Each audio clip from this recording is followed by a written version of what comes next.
Bonjour à tous. On poursuit notre étude dans la lettre de Pierre au chapitre 5. Bon, je voulais prendre une section plus grande. C'est pas arrivé. C'est pas arrivé parce que je pense que la section qu'on va aborder ce matin, qui fait suite à l'exhortation que Pierre fait aux Anciens au chapitre 5, versets 1 à 4. Aujourd'hui, on va regarder plus précisément les versets 5 à 7 qui concernent les jeunes, mais en fin de compte qui concernent toute l'Église finalement, parce qu'il y a les exhortations aux Anciens, mais vient aussi après les exhortations, comment que l'Église doit répondre à ces exhortations. Et on va lire des versets 5 à 9, mais on va s'attarder particulièrement sur 5 à 7 ce matin. 1 Pierre chapitre 5, verset 5. De même, jeunes gens, soyez soumis aux anciens. Dans vos rapports mutuels, revêtez-vous d'humilité, car Dieu résiste aux orgueilleux, mais il donne sa grâce aux humbles. Humiliez-vous donc sous la puissante main de Dieu, afin qu'il vous élève en temps voulu. Déchargez-vous sur lui de tous vos soucis, car il prend soin de vous. Soyez sobres, veillez. Votre adversaire, le diable, rôde comme un lion rugissant, cherchant qui dévorer. Résistez-lui ferme en la foi et sachant que les mêmes souffrances sont imposées à vos frères dans le monde. Alors aujourd'hui, j'aimerais regarder avec vous, on va reporter un regard sur cette idée de soumission. Deuxièmement, on va regarder aussi les raisons, les circonstances de l'humilité. Puis enfin, on va regarder les promesses qui sont faites aux humbles. Mais avant, on va prendre un temps pour prier. Seigneur, c'est bien avec humilité que nous voulons porter un regard sur ce texte ce matin, sur cette parole. Et même que c'est par humilité qu'en étudiant ce texte, je réalise que j'en ai de besoin. À la fois pour apporter le message, pour me souvenir de ma vie, pour me souvenir de l'Évangile. On a tous grandement besoin d'humilité. Humilité qui découle d'une saine compréhension de l'Évangile. Et donne-nous d'être des étudiants ce matin de ce passage pour saisir un peu plus le caractère de ton Fils, ton caractère, le caractère des disciples, et permets à ton esprit de diriger nos cœurs et nos affections vers celui qui a le pouvoir de transformer nos cœurs si durs parfois. Donne-nous de saisir les promesses de ce passage afin qu'on puisse apprendre à ne pas vivre du pain seulement, mais de toute parole qui vienne de ta bouche. Cette parole qu'on veut exposer ce matin. Amen. Le missionnaire William Carey a écrit une lettre à son fils, à un de ses fils, à l'âge pour sa fête de 70 ans. Et j'aimerais vous lire une partie de cette lettre.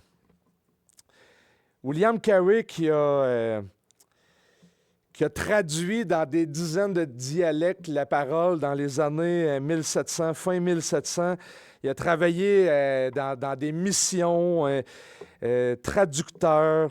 Voici ce qu'il disait à son fils pour ses 70 ans. « Aujourd'hui, j'ai 70 ans. Un monument de la miséricorde et de la bonté divine. Et pourtant, en faisant le bilan de ma vie, je découvre tant. Oui, beaucoup de choses pour lesquelles je devrais m'humilier jusqu'à la poussière. Mes péchés directs et manifestes sont innombrables. Ma négligence dans l'œuvre du Seigneur a été grande. Je n'ai pas promu sa cause, ni recherché sa gloire et son honneur comme j'aurais dû le faire. Malgré tout cela, je suis encore épargné jusqu'à ce jour et toujours conservé dans son service. Je place toute ma confiance pour être accepté de lui dans le sang de Christ et en lui seul. C'est quand même une lettre qui aujourd'hui sonne vraiment contre-culturelle. Dans une société, pour reprendre une expression d'un philosophe, Bertrand Harcourt, il disait « Nous sommes dans une société d'exposition », c'est-à-dire une société d'exhibition et d'affichage. L'humilité n'est certainement pas la première vertu qu'on veut afficher. D'ailleurs, l'humilité, je l'appelle la doctrine barre de savon. Comme quand tu penses que tu l'as, là, tu viens de l'échapper. C'est comme quelque chose que, tu sais, quand on connaît les chrétiens très humbles que j'ai connus, quand on parle avec eux, j'ai l'impression qu'ils ne savent pas. Avez-vous déjà remarqué ça? Les plus humbles, c'est souvent ceux qu'on n'a pas l'impression qu'ils sont au courant qu'ils sont. On le voit dans les épreuves, on le voit dans la manière qu'ils vont passer au travers, leur vie de foi, leur manière qu'ils vont vivre toutes les accusations, leur ministère. Pierre s'adresse aux anciens. Puis immédiatement après, il va tirer des conclusions de ça, ou plutôt des conséquences de ça. De même, alors, le chapitre 5 commence par « Donc, j'exhorte les anciens qui sont parmi vous ». Et après cette section, aux anciens, il va dire « De même, jeunes gens, soyez soumis aux anciens ». Donc, il y a une connexion entre son exhortation qu'il fait aux anciens et ensuite de ça, la manière que les jeunes gens devraient se comporter face aux anciens dans leurs devoirs, dans leur ministère. Vous de même. Les devoirs sont exprimés d'une manière générale en termes de soumission. Mais assez rapidement, il va aller vers une soumission plus « soyez soumis les uns aux autres ». Tu sais, ça s'ouvre. Il ne veut pas limiter juste les jeunes envers les anciens, mais ça s'ouvre dans l'Église.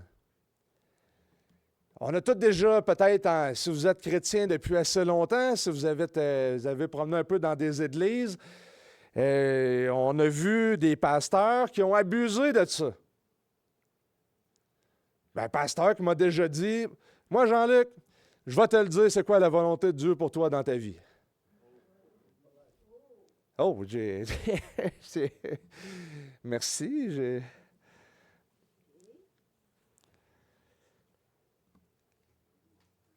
Mais la directive de la soumission va cheminer vers le point principal, vers l'humilité. Dans son exhortation face aux orgueilleux, dans la suite logique de son argument, la répétition, Dieu résiste aux orgueilleux, mais il donne sa grâce aux humbles. Humiliez-vous donc. Dans les conclusions qu'il va tirer, on voit que l'argument va s'en aller vers l'humilité. C'est renforcé, c'est répété. Donc, la soumission face aux anciens, tant envers les anciens que d'une manière plus générale, est décrite dans sa nature, c'est-à-dire quelque chose qui est intérieur. Ce n'est pas juste une question de comportement, ce n'est pas juste une question de « OK, je vais être soumis, là, je vais obéir, je vais faire exactement tout ce qu'il dit », mais c'est plutôt une transformation intérieure qui va aller vers le respect, qui va se manifester dans les relations dans l'Église. Dieu résiste aux orgueilleux, mais il donne sa grâce aux humbles. Revêtez-vous d'humilité.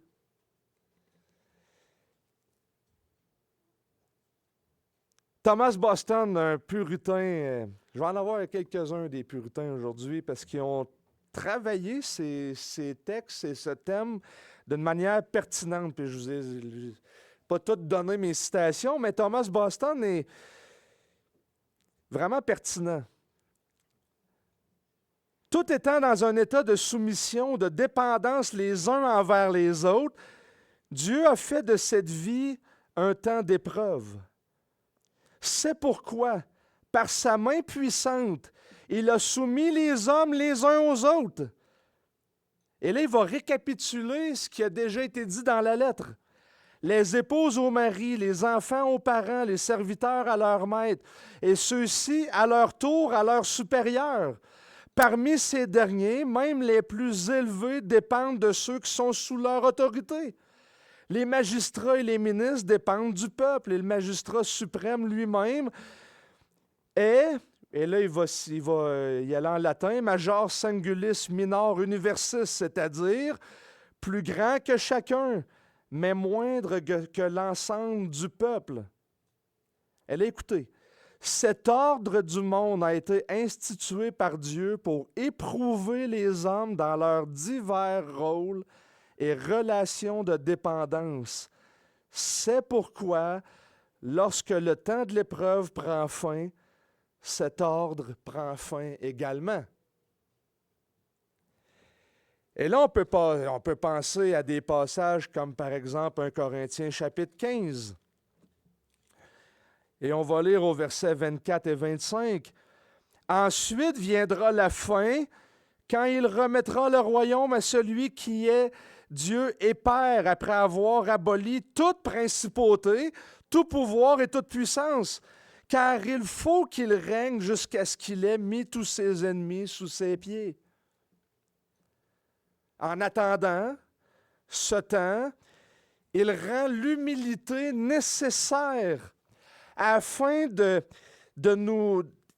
pousser à accomplir nos devoirs les uns envers les autres. À la fois les ministres envers le peuple et inversement, le peuple aussi envers les ministres. Mais tout le monde est sous la puissante main de Dieu. Et là, rappelez-vous du contexte de ces paroles. C'est un peuple en dispersion. Ils sont dans l'Asie mineure, dans le pont en Galatie. Ils vivent probablement même exilés dans des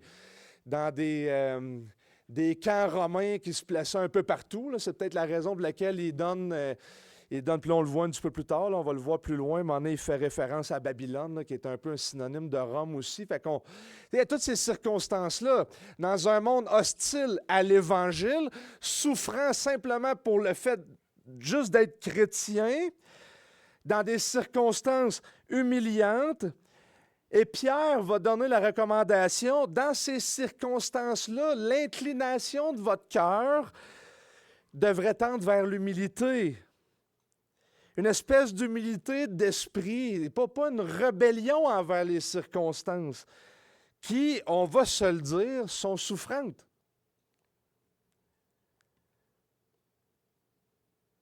Pierre est quand même très christocentrique dans sa manière de bâtir et de construire sa théologie. C'est le seul auteur qui va vraiment détailler l'idée du serviteur souffrant, qui va en exposer la théologie. On a déjà vu ça. Il va nous servir comme modèle, chapitre 4, verset 1.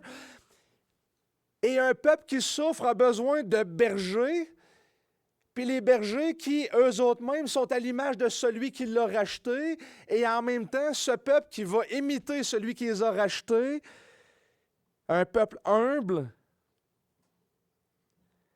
Et c'est l'Évangile, en fin de compte, qui va motiver la conduite des chrétiens, qui va motiver cette humilité-là de ces relations. Parce que quand on y pense, littéralement, l'Église est un peuple de humbles. Ça sonne drôle de dire ça de même.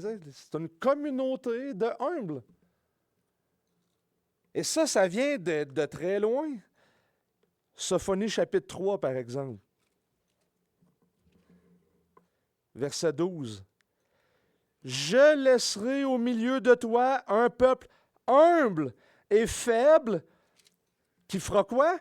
qui se réfugiera dans le nom de l'Éternel. Le reste d'Israël ne commettra pas de fraude, ils ne diront pas de mensonge, il ne se trouvera pas dans leur bouche une langue rusée. Quand ils auront leur pâture et leur gîte, sans que personne les dérange. Et là, tout ce passage-là, des versets 9 à 20, est centré sur le fait qu'il va y avoir une autre alliance. Et il y a tout un langage d'alliance, mais continuons à lire. Poussez des cris de triomphe, filles de Sion, lance des clameurs, Israël. Réjouis-toi, exulte de tout ton cœur, fille de Jérusalem. L'Éternel a écarté de toi les jugements. Il a détourné ton ennemi. Le roi d'Israël, l'Éternel, est au milieu de toi. Tu n'as plus de malheur à craindre. En ce jour-là, on dira à Jérusalem, sois sans crainte. Sion, que tes mains ne s'affaiblissent pas. L'Éternel, ton Dieu, est au milieu de toi, un héros qui sauve. Il fera de toi sa plus grande joie. Il gardera le silence dans son amour pour toi.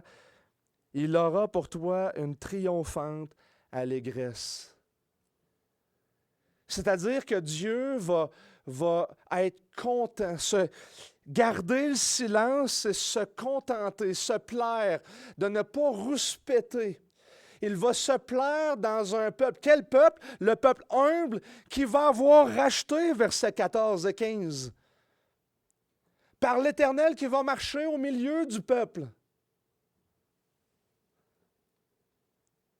Et en ces jours-là, il va avoir de la joie. Il va recueillir, verset 18, les personnes qui sont tristes. Il va recueillir ceux qui sont dans la dispersion, verset 20. Il va les rassembler. Il va les ramener. Il va les amener de partout. Ça va s'ouvrir. Et donc, il va recommander l'humilité.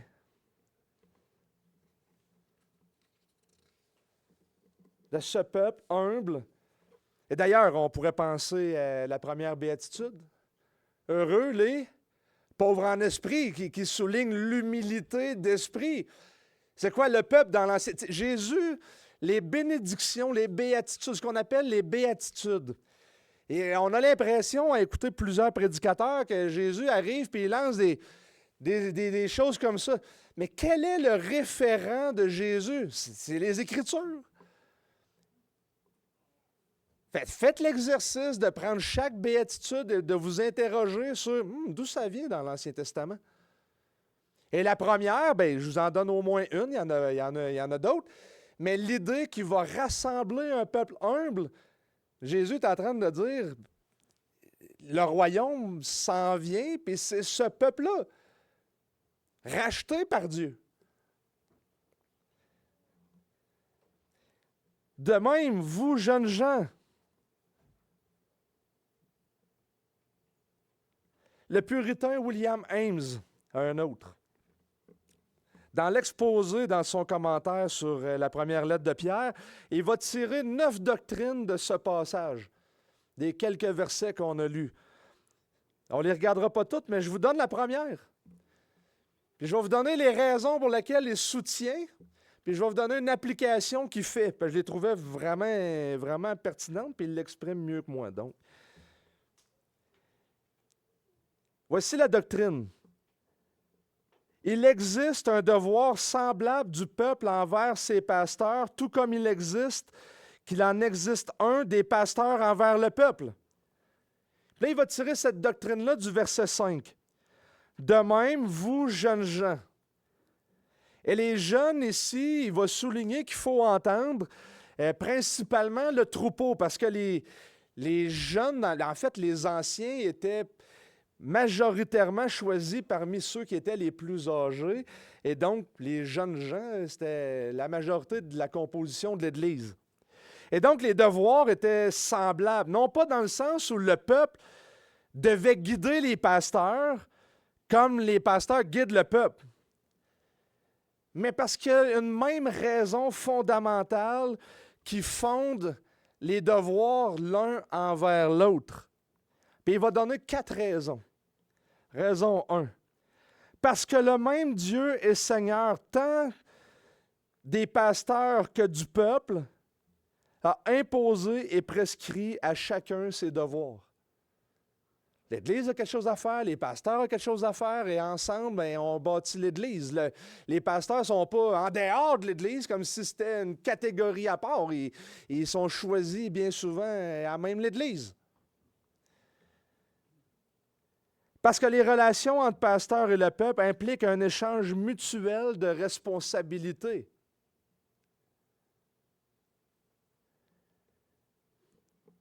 Combien de fois j'ai entendu chialer par les pasteurs, tu sais, contre des pasteurs, hein, pas juste un, là, Puis des fois, je prends la peine de dire aux gens, ben, il va être redevable de son ministère. Pourquoi tu prends tout sur toi? Tu sais, parle avec, tu peux aller le reprendre, tu peux amener des témoins, je veux dire, tu sais, la parole a dit la manière de faire. Mais ta job, soit soumis aux anciens. Tu vas le regarder, puis s'il amène un autre évangile, c'est ta job aussi de le reprendre.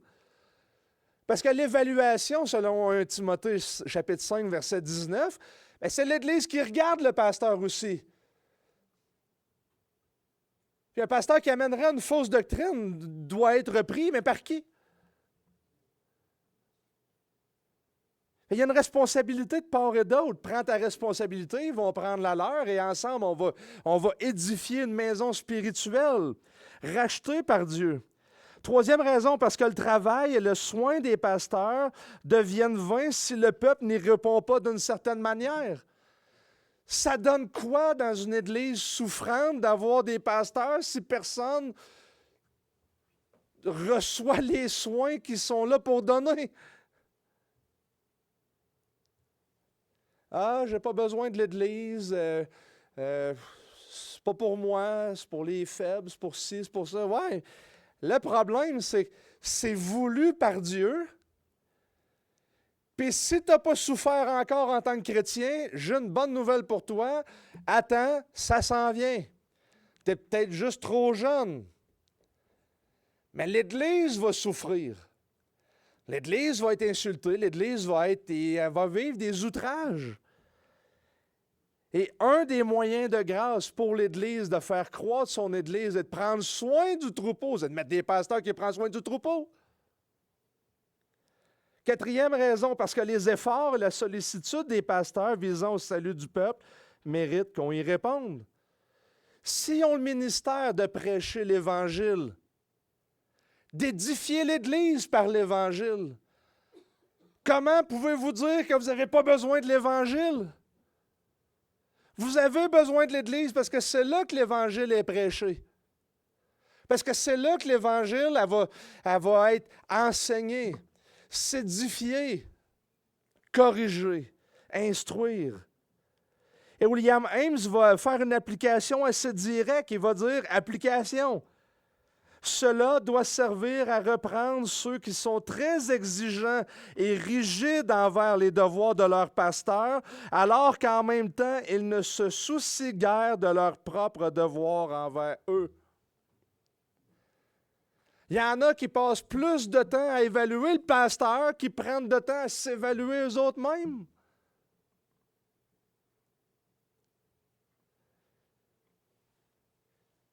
Quand j'étais jeune dans la vie chrétienne, il y a plus de 2 décennies, le fameux pasteur qui m'a dit, je l'aimais beaucoup, il était mon célébrant de mariage, tout ça. Je l'aimais beaucoup, celui qui m'avait dit, je connais la volonté de Dieu pour toi dans ta vie, puis tout ça. Moi, j'ai tout fait avec lui. Je l'ai critiqué en mémoire, j'étais meilleur que lui dans ma tête. Tout ce qu'il faisait de pas correct quand il prêchait, là, je pouvais faire des listes de ça. La première fois que j'ai pris le micro, puis que j'ai dit « je vais le faire », j'ai tellement été mauvais que ça a pris 2 à quasiment 3 ans avant que je retouche un micro. Parce que j'ai réalisé que j'étais tellement prompt à le critiquer. Mais en fait, tout ce que je lui critiquais, dans ma tête, j'ai fait pire.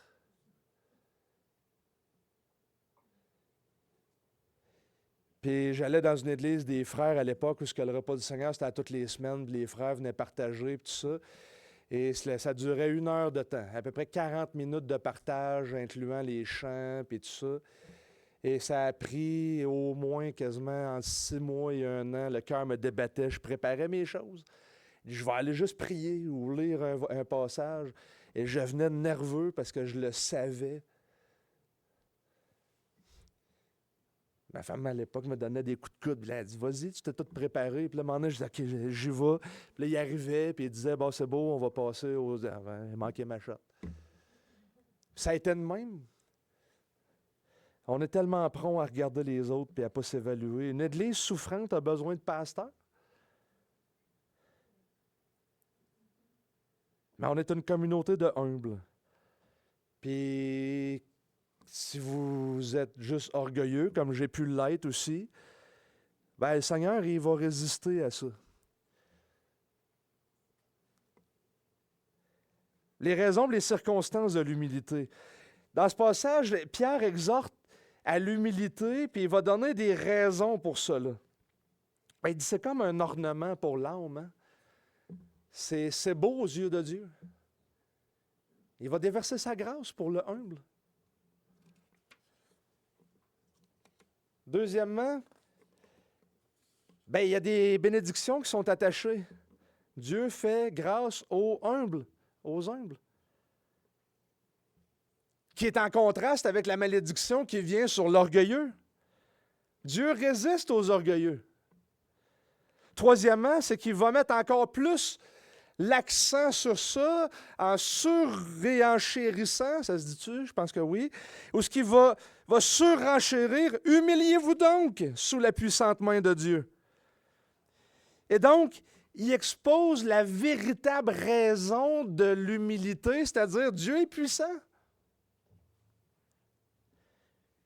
J'ai hésité, mais je pensais donner le titre, puis finalement, je suis allé plus du côté de l'humilité, mais j'étais parti, ma prédication, je m'étais dit, je vais l'appeler « Comment entrer en guerre avec Dieu ».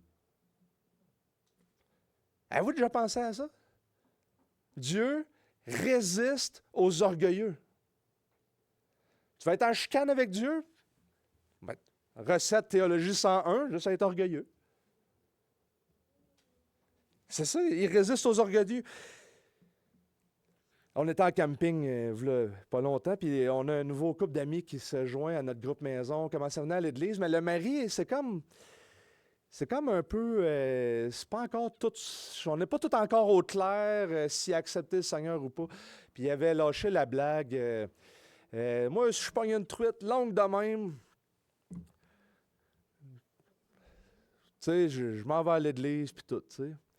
Puis là, il y avait comme, c'était-tu 3 kilomètres de portage, puis là, il y avait deux enfants ados, là, un peu comme vous autres, là, tu sais. Fait que lui, il avait le canot tout seul, les autres traînaient les affaires. Puis là, en revenant, il dit, la pagaie est comme accrochée dedans, puis là, il nous racontait tout ça, tu sais. Puis il dit, elle me cognait tout le temps sur la tête. Puis là, il fallait descendre une montagne à un moment donné. Puis là, il dit, ça n'a pas de bon sens. Fait que là, il dit, je passe, puis il y avait une espèce de courroie de velcro à terre. Ouais, je me dis, c'est pas à moi, là, fait que je continue. Là, il dit, j'ai fait 200-300 mètres, puis c'est quand même, je suis en plein milieu du bois, là, il dit, personne ne va venir chercher ça. Il dit, elle est pour moi. Puis c'était vraiment intéressant de l'entendre réfléchir à la situation. Fait que j'étais allé là, j'ai fini mon portage, tout allait bien. Puis à un moment donné, il nous a regardés, puis il dit, ouais, il dit, dans le fond, puis j'ai dit, puis tu l'as tué, ta truite, tu sais, de grosse de même. Ben, il dit, en fait, je pense que le Seigneur, il savait que je n'avais pas tant besoin d'une grosse truite que d'une courroie à terre.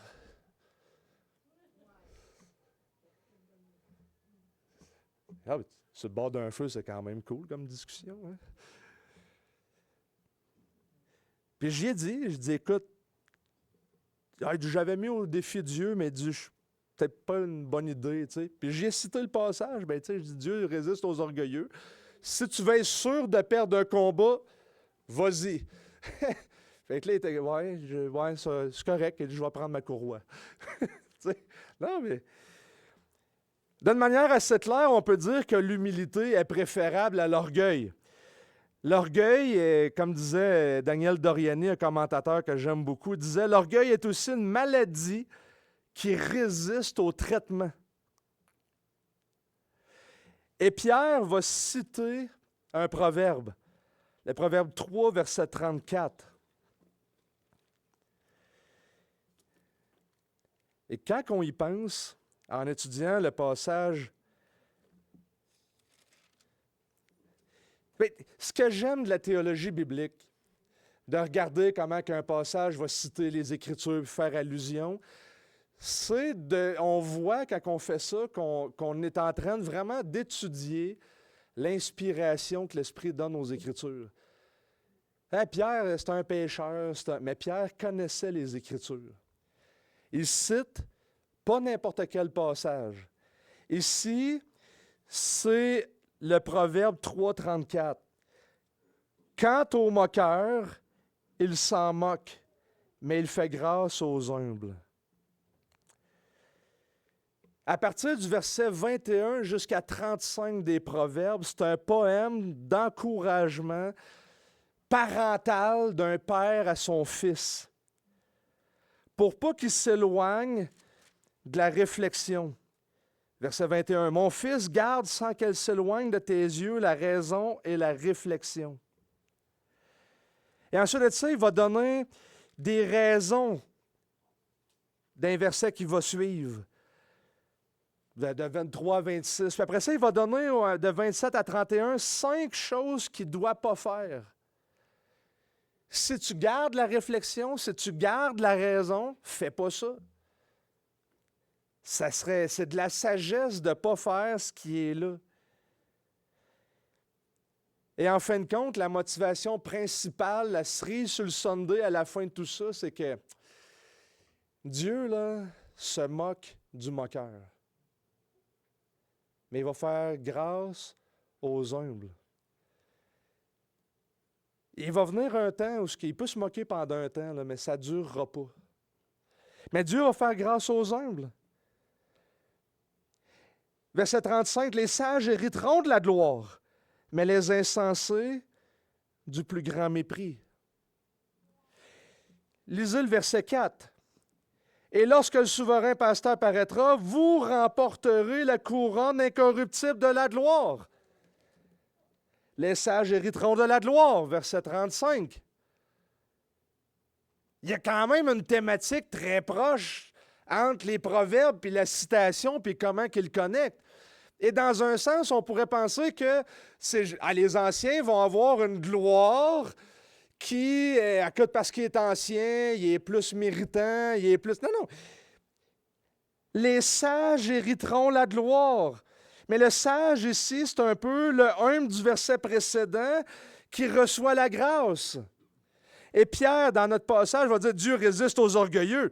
Dans un sens, il se moque d'eux, mais il fait grâce aux humbles. Vous de même quoi? Bien, il y a une gloire qui est incorruptible. Il y a quelque chose qui va arriver. Donc, humiliez-vous sous la puissante main de Dieu afin qu'il vous élève au temps convenable ou au temps voulu, tout dépendant de la manière que vous le formulez. L'insistance sur l'humilité n'est pas arbitraire. C'est pas juste un conseil qu'on place, là, ouais, tu as des épreuves, ouais, regarde, juste accepte l'aveuglement, tout ce qui se passe, puis le Seigneur va... Non, c'est pas ça qu'il est en train de dire. Les moqueurs, ceux qui persécutent, vont faire face à un jugement. Eh bien, pour le monde, l'humilité est certainement pas une vertu à élever. Pour les Romains, là, la plus haute distinction là, qu'il pouvait avoir l'armée, là, la médaille de la plus haute distinction, c'était pas celui qui était le plus humble, celui qui faisait le plus de courbettes. Puis, non, c'était quand il envahissait une ville, il prenait des échelles, il montait dessus. Le premier qui passe la muraille, qui s'en sort vivant, c'était lui le plus grand héros. C'est lui le premier qui a réussi à monter l'échelle, à traverser et à survivre. Lui, on le couronnait d'éloges. C'était pas le plus humble. Là. Il pouvait après ça il pouvait diriger des légions, puis il pouvait... Tu sais, quand Jésus fait face aux légionnaires, puis il fait face à tous ces capitaines-là qui sont là, c'était pas les plus humbles, hein? C'est crucifilés, mais une couronne, mais je veux dire, il en avait vu d'autres, là. C'était pas comme l'armée aujourd'hui, mettons, là. C'était parce qu'il avait tué un certain nombre de personnes, il avait exécuté plusieurs châtiments, c'est parce qu'il y avait des réussites militaires. C'était pas l'humilité. Mais dans notre monde contemporain, savez-vous quoi? C'est ça aussi. Nietzsche critiquait le christianisme à cause de sa faiblesse parce que Jésus était trop humble. Et ça devenait la critique la plus forte contre les chrétiens.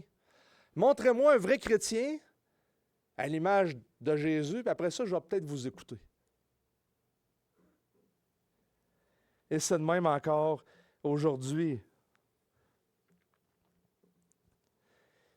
Mais l'orgueil, selon Dieu, ça fait de toi un ennemi de Dieu. Dieu résiste aux orgueilleux. Surtout dans l'affliction. Dieu requiert de nous que nous soyons humbles, surtout dans l'affliction. Quand le monde souffre, peu importe la souffrance là, de manière générale, quelle est la tendance du cœur de l'homme? À se rebeller. C'est injuste ici, à rouspéter, puis puis ici, puis lui, puis si Dieu était si bon que ça, puis combien de personnes vous avez connues qui ont fini par être rebelles à Dieu dans un moment de souffrance?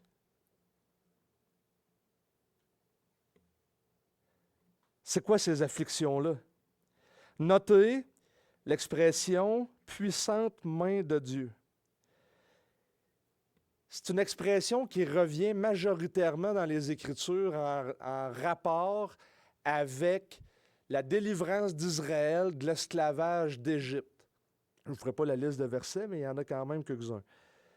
De la même manière que Dieu a délivré Israël de l'esclavage d'Égypte, de la même manière, voici l'exhortation, humiliez-vous sous la puissante main de Dieu, de la même manière, il va vous délivrer de l'Asie mineure, de ces Romains-là, les Russes ou les États-Unis ou l'Iran ou ton voisin ou de tout ça.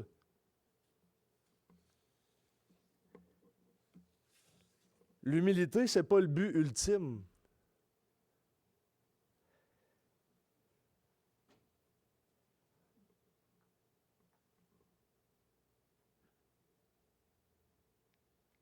Afin qu'il vous élève au temps voulu. Le but de Dieu, c'est qu'il va arriver un temps où il va vous élever.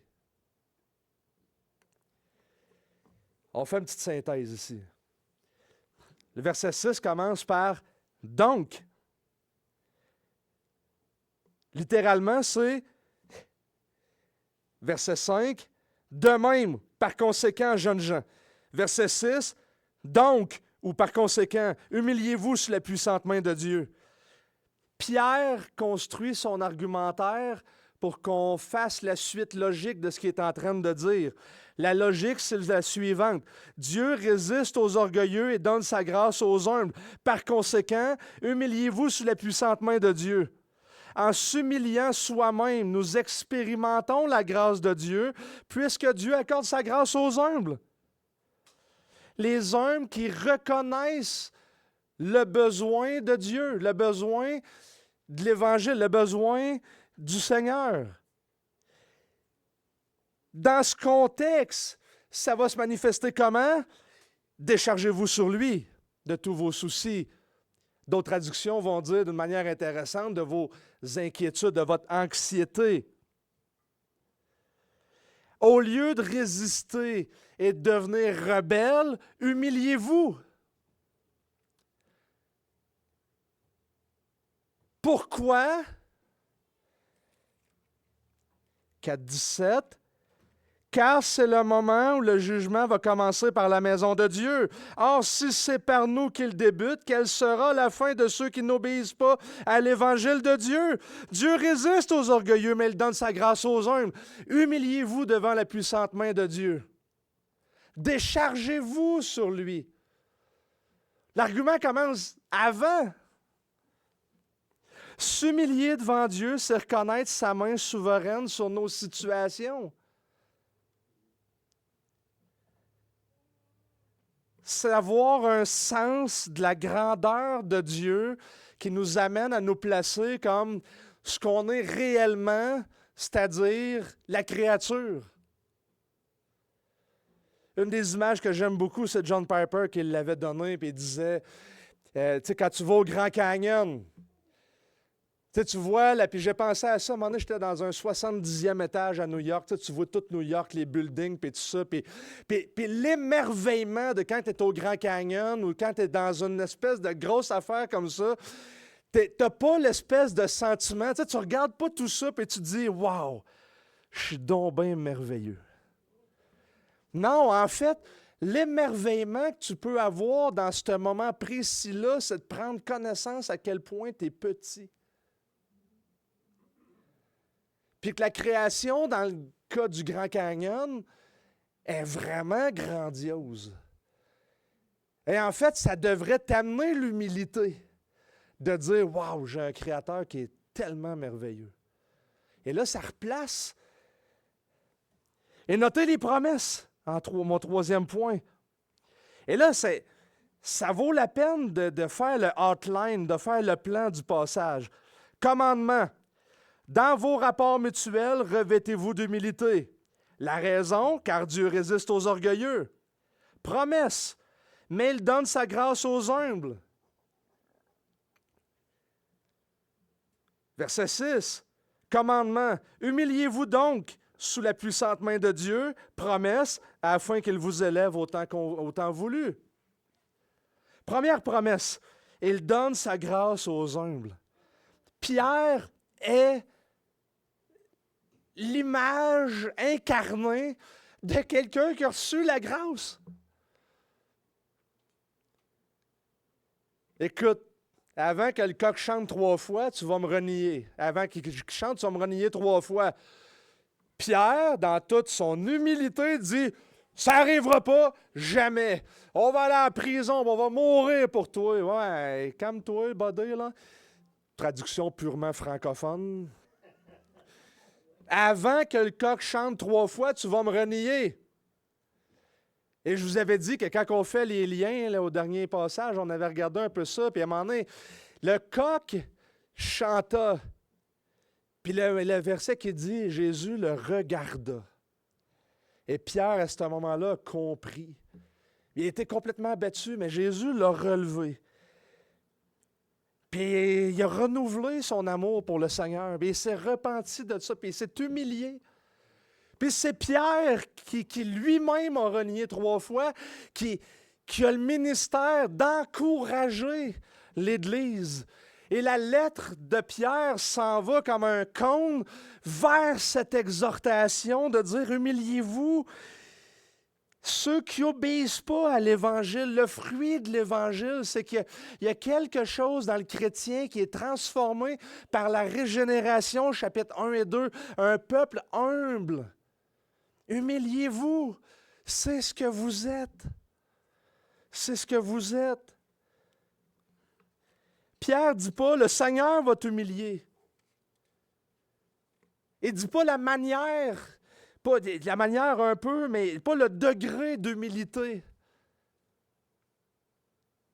J'ai déjà entendu ça, moi, dans l'Église. Littéralement, là. Quand il va marcher à genoux, en rampant jusqu'en avant, en pleurant et en s'excusant à l'Église, là, je pourrais peut-être considérer sa repentance. Mais qui êtes-vous? Eh non, elle n'est pas parfaite. David confesse que le péché est profond en lui, dans le fameux psaume 51,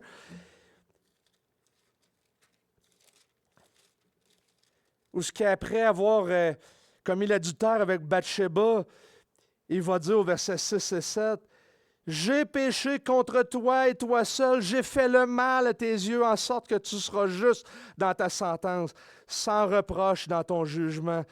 Voici, je suis né dans ma faute, et ma mère m'a conçu dans le péché. » C'est ancré, c'est profond, mais je m'attends à toi. Après 25 ans de ministère pour le Seigneur, Paul va écrire au chapitre 7 de l'Épître aux Romains, verset 14, « Nous savons en effet que la loi est spirituelle, mais moi je suis charnel, vendu au péché, car ce que j'accomplis, je ne le comprends pas. Ce que je veux, je ne le pratique pas, mais ce que je hais, voilà ce que je fais. » Ça signifie que le salut, puis la continuité de ton salut, puis la fin de ton salut est purement de grâce.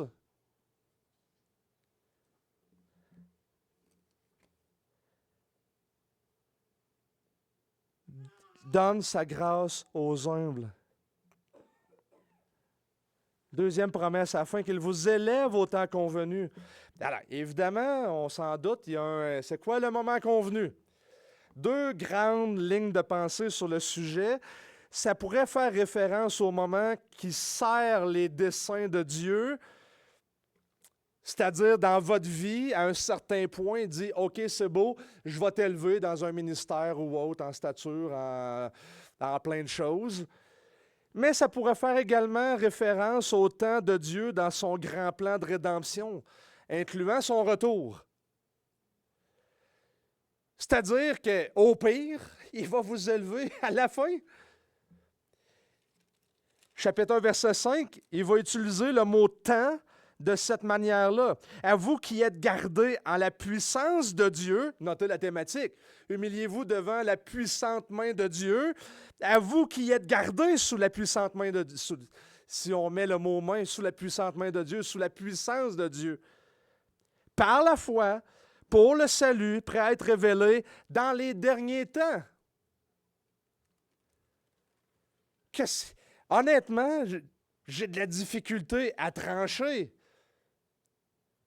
Mais dans les deux cas, par la grâce de Dieu, promis depuis bien avant que vous existez, et vous dit, la gloire vous attend. C'est Paul qui va dire, calculez le peu de souffrance de ce monde, tu sais, 2, 3 lapidations, 4, 5 naufrages, tu sais, ouais, OK, un peu de souffrance, ouais, Paul, ouais, OK, c'est correct. Comparé à un poids éternel de gloire. Ça va venir, frères et sœurs. Que ce soit dans cette vie ou l'autre. Et donc, c'est une promesse essentielle à l'Église qui endure des mauvais traitements sous diverses formes de persécution. Au lieu d'accuser Dieu, mettez votre foi en lui. Déchargez-vous sur lui.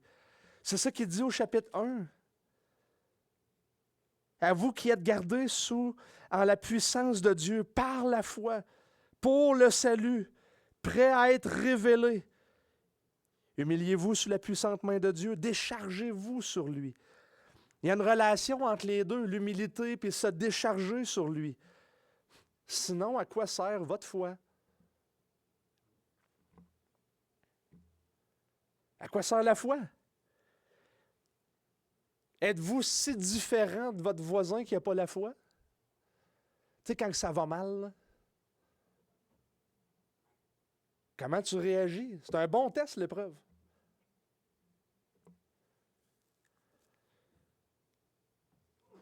C'est intéressant de noter qu'il traduit le mot anxiété, souci, anxiété. Déchargez-vous sur lui de votre anxiété. La logique, c'est la suivante. Le croyant s'humilie lui-même en se déchargeant de son anxiété, de ses soucis sur lui. C'est une vie de foi. dans ce contexte, ça signifie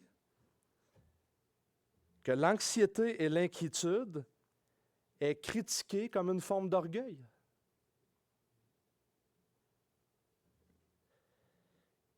Comment ça peut arriver? Bien, on comprend facilement que le manque de foi, c'est un manque de confiance. Et en fin de compte, la seule personne à qui on va faire confiance, si je ne peux pas faire confiance à Dieu, si je manque de foi, ça va être à moi. Ou pas à Dieu, si je manque de foi. L'inquiétude est une forme d'orgueil parce que les croyants sont remplis d'anxiété. Ils sont convaincus qu'ils doivent résoudre tous les problèmes de leur vie par leur propre force.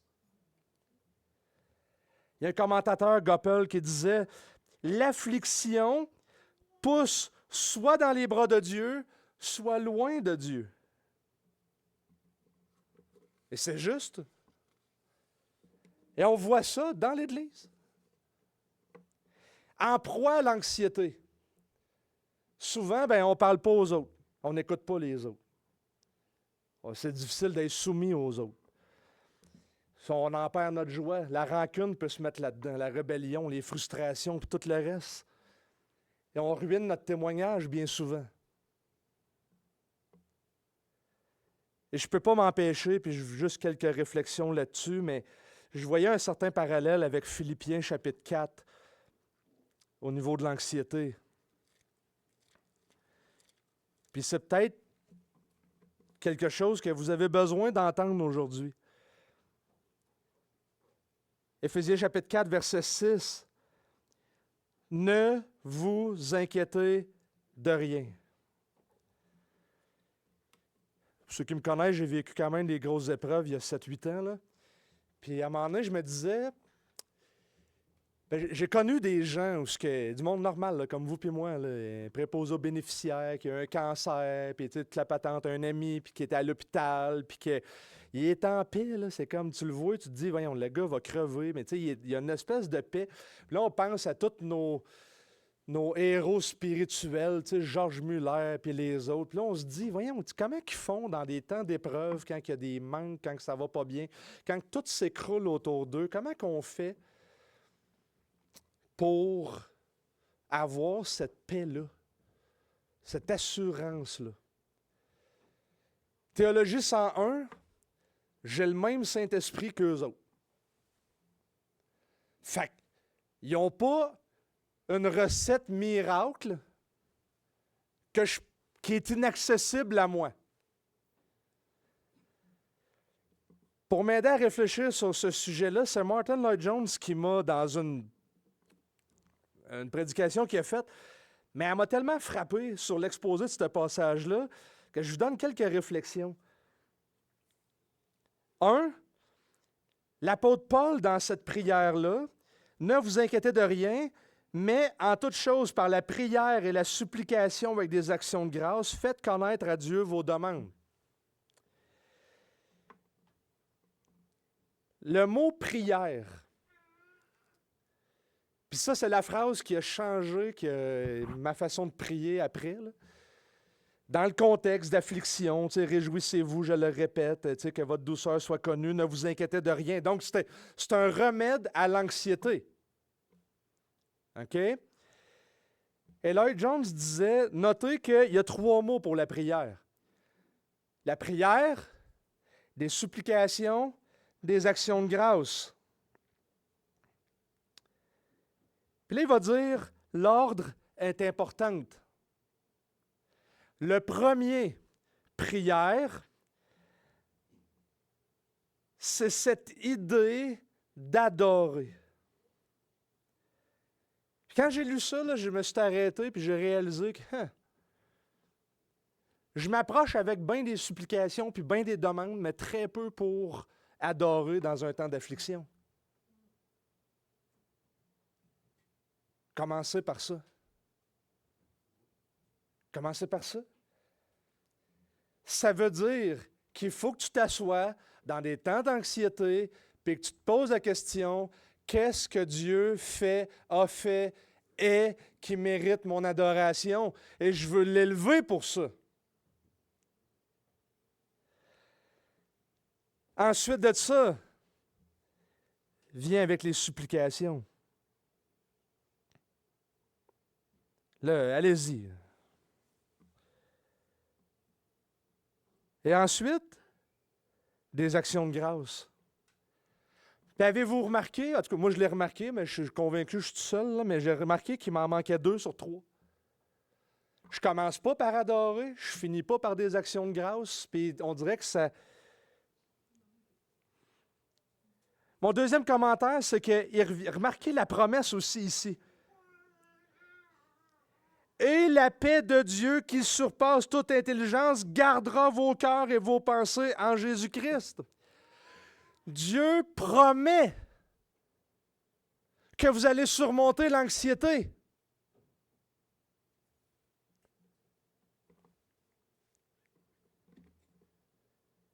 Ce n'est pas une recette magique. C'est une dépendance à celui qui mérite l'adoration avec foi qu'on sait qu'il est capable de pourvoir. Puis je veux le bénir pour ça. Et sans s'en rendre compte, frères et sœurs, et des fois, mon épreuve, je ne la changerai pas pour le moment où un jour c'est arrivé et je ne suis pas toujours en état de paix intérieure, loin de là. Mais je me rappelle qu'à un moment, à 2-3 heures du matin, je regardais par la fenêtre et je me suis dit, bon, OK, il reste la maison à y passer. Après ça, j'ai plus rien. Bon, qu'est-ce qui me reste? Et j'ai goûté cette paix-là. Je disais, en fait, j'ai tout. J'ai tout. Le monde peut s'écrouler.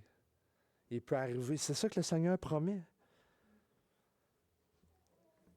Il va garder vos pensées en Jésus-Christ et vos cœurs. Qu'est-ce que Pierre nous dit? Déchargez-vous sur lui de tous vos soucis, car il prend soin de vous.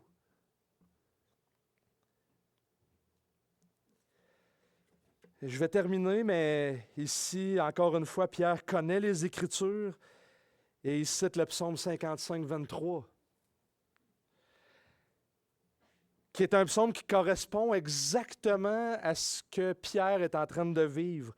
C'est-à-dire que les versets qui précèdent, le psalmiste va exprimer son angoisse et ses amis qui se sont rebellés contre lui. Puis en fin de compte, à la fin du verset, il va demander, comme en louange, dans le fond, remettez votre sort à Dieu parce qu'il va prendre soin de vous. Et Pierre va citer ce passage. Et je termine simplement par une illustration qui va peut-être, j'espère, vous... Je ne sais pas, peut-être que je l'ai déjà dit, mais l'humilité. À qui vous pensez? Moi, je pense à une entrevue qu'il y a eu il y a 20 ou 30 ans, faite par Don Carson au Trinity Evangelical Seminary. À cette époque-là, Carson était plus jeune, évidemment. Puis, il animait une discussion avec 2 théologiens, Kenneth Kinzer puis Carl Henry. 2 théologiens, surtout Carl Henry, là, qui a fondé le Christianity Today. Puis en tout cas, il était le pire cauchemar de Karl Barth à l'époque, là, puis tout ça. Puis Carson, durant l'entrevue, les a surpris. Parce que Carson, de sa bouche, j'ai vu l'entrevue, puis j'ai vu Carson qui racontait ça aussi. Puis, je réalisais en les écoutant qu'il y a tellement de chrétiens qui finissent mal la course, de théologiens qui finissent mal leur vie. Puis là, il s'est dit, je vais leur poser la question, vous arrivez au bout de votre course, là. Qu'est-ce qui fait que vous avez duré et que vous persévérez jusqu'à la fin? Et puis là, les 2 étaient comme un peu mal à l'aise parce que là, c'était comme, je veux pas, tu sais. Et puis là, Carl Henry a dit d'un ton pas si fort que ça, mais amplifié par le micro. Il dit, comment peux-tu être orgueilleux quand tu tiens au pied de la croix.